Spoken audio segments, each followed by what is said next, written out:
সাবআতুন ইউযিল্লুহুমুল্লাহু fee যিল্লিহি ইয়াওমা লা যিল্লা ইল্লা যিল্লুহু।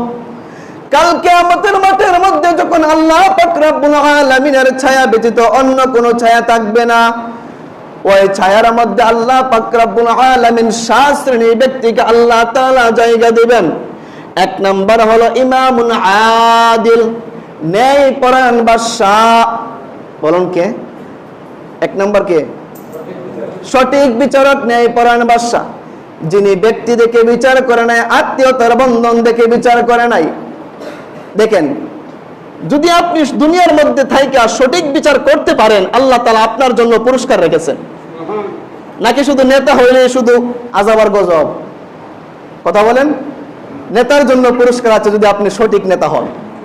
এজন্য সবচাইতে সঠিক নেতা ছিল আমার আপনার সর্দার মুহাম্মদুর রাসূলুল্লাহ সাল্লাল্লাহু আলাইহি ওয়াসাল্লাম। আপনি যদি দুনিয়ার মধ্যে সঠিক বিচার করেন, আল্লাহর নবী বলেন কাল কিয়ামতের মাঠের মধ্যে আপনাকে আল্লাহ তাআলা আরশের ছায়ার নিচে জায়গা দিবেন। 2 নম্বর হলো শাবুন নাশা ফি ইবাদাতিল্লাহ,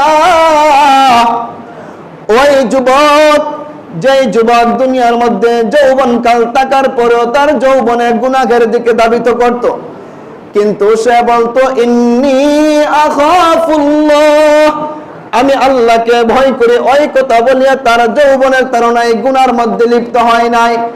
আল্লাহ পাক রব্বুল আলামিন যেইভাবে তাকে আদেশ করেছেন, যেই কথার হুকুম করেছেন, ওইটা পালন করতো, আল্লাহর হুকুম অনুযায়ী চলতো। কিন্তু আজ আমরা করি কি? আজ যুবক ভাইরা একটু খেয়াল করেন, আজ আমরা যুবকরা করি কি? যে হাই মাত্র বয়স মাত্র 30, 35, 40, এখনই কি নামাজ পড়ার সময়? এখনই কি দাঁড়িয়ে রাখার সময়? বলি কি বলি না আমরা? এমনটাই তো বলি।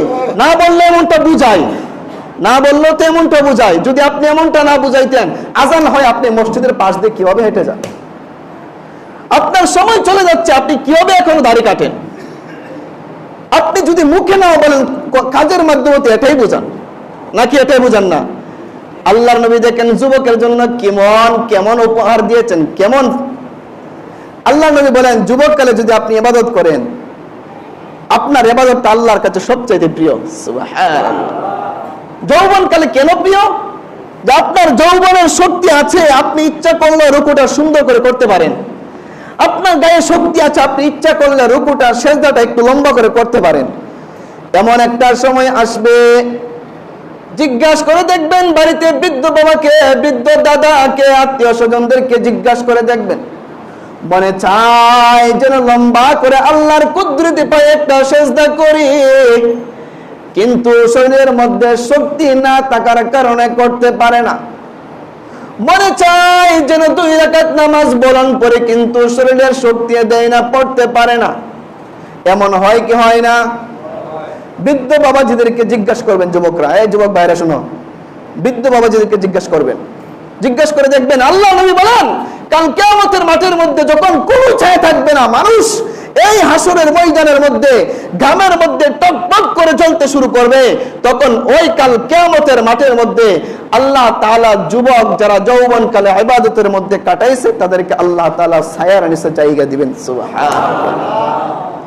ওয়া রাজুলুন কলবুহু মুআল্লাকুন ফিল মাসাজিদ। 3 নাম্বার, যে ব্যক্তি 5 ওয়াক্ত নামাজি ছিল, 5 ওয়াক্ত নামাজি সবার জন্য, শুধু নামাজ পড়তো তাই না, ফজরের নামাজ পড়ে বাড়িতে গেছে, মনটা